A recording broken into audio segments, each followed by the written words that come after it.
good win, Kev. Yeah, it was a good win. I just particularly liked our first half. Our second half was good. They've always we knew that they'd come out in the second half and really try and play some footy, which they have in them. And I thought we did a really good job. They only scored the one try, and we picked up, I think, 3 tries. So that was pleasing as well. Scored 2, Kevy, I think. Was it? Yeah. Yeah, my maths was never real good at school, mate. So 2 tries. So we're still on the second half. 12-6, wasn't it? Second half. No, it was 28 mil at half time. Yeah, we left a few tries out there too, which is something that we're trying to get better at, but that's okay. The important thing is we did win the second half, which was what we spoke about at half time.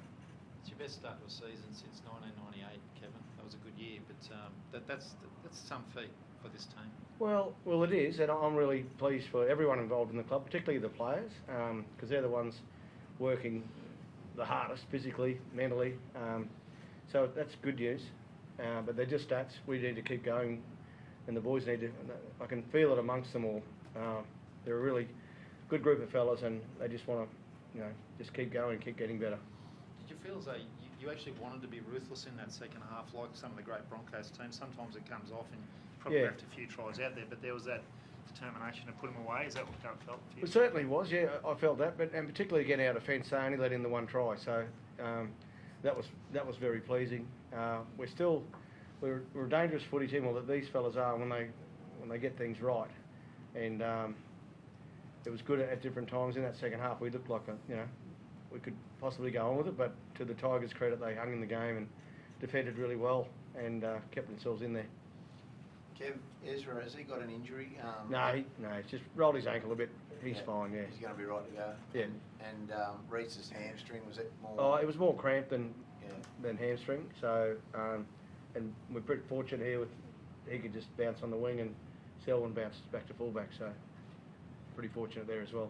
Kevy, it's funny. Look, we're 5 rounds in. There's 22 odd to go before finals. It's a long way, isn't it? How do you sort of just keep improving? Well, yeah, we're breaking it up sort of month by month. So we've done the first month. Now we're into our second month.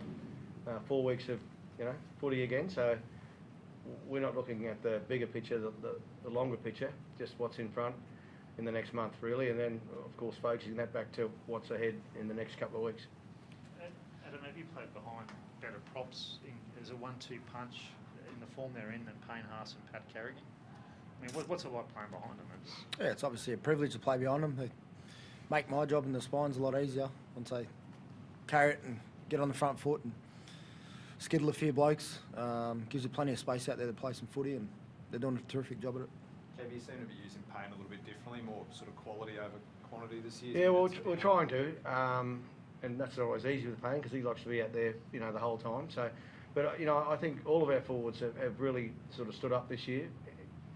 Even like Flegg, I think tonight was outstanding in his first stint, and then we sort of held him back a bit in the second, and it was a good opportunity for our guys that normally play through the middle of the game to get some good minutes into them, and I was particularly happy with them as well. So it was good. Are you seeing more sting in Payne's carries? Like he's got a bit more punch in him and an offload this year as well, more common offload. Yeah, he's added the offload to his game. He's providing a bit of second phase play for us, and as you've seen tonight, it pays off. They're measured offloads, which is the ones we like, not the old hand grenade. But he's doing a terrific job picking his times when to choose.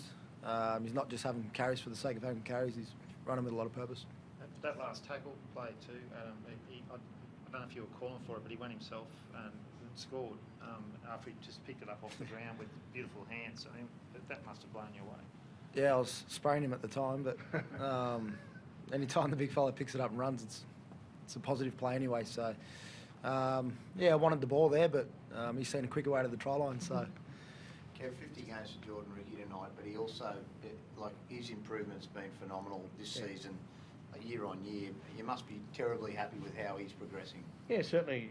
He's really developed. He's still only 23, Geordie, 50 games in, but there's been a steady progression from him, particularly with his effort areas. Tonight he picked up 2 tries, just being on the ball, being smart about that. So, yeah, he's been a good one for us, and will continue, I believe, to get even better. Playing a lot tougher. He's playing a lot tougher. Yeah. Well, they all are. Again, it's just a learning thing. Geordie's, come through when his period through the club was some tough years and some tough yards. So I'm sure that makes you grow up, pretty quickly. And it was nice to see him and his family there tonight to enjoy his 50th game. Picked up 2 tries, and again he was, really strong player for us. Adam, you've played alongside some great attacking players, but where's Reece Walsh at the moment in terms of a guy that can just almost make it look effortless?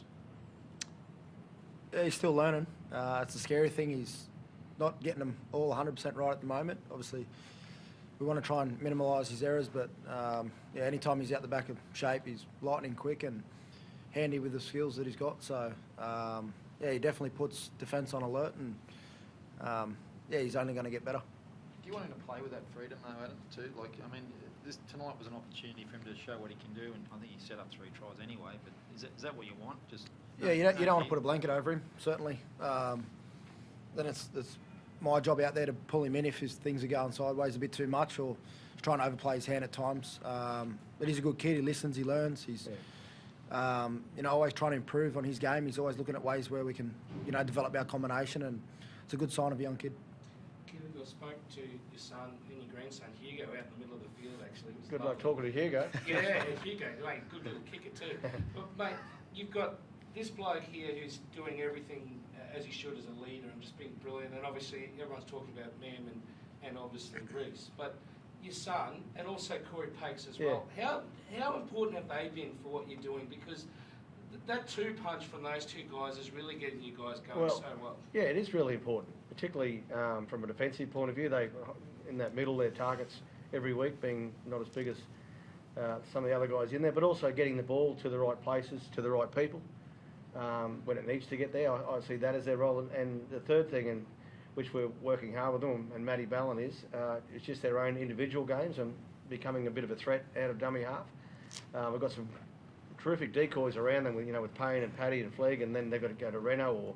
So there is some good movement around the middle of the ruck that they can use their deception, but they're not there just yet with it. They're getting better all the time, but we're happy with those 2 and the job they're doing. They're doing a great job. But again, I know there's a lot more footy in both of those boys as well. Thanks, guys. Cheers. Thank you.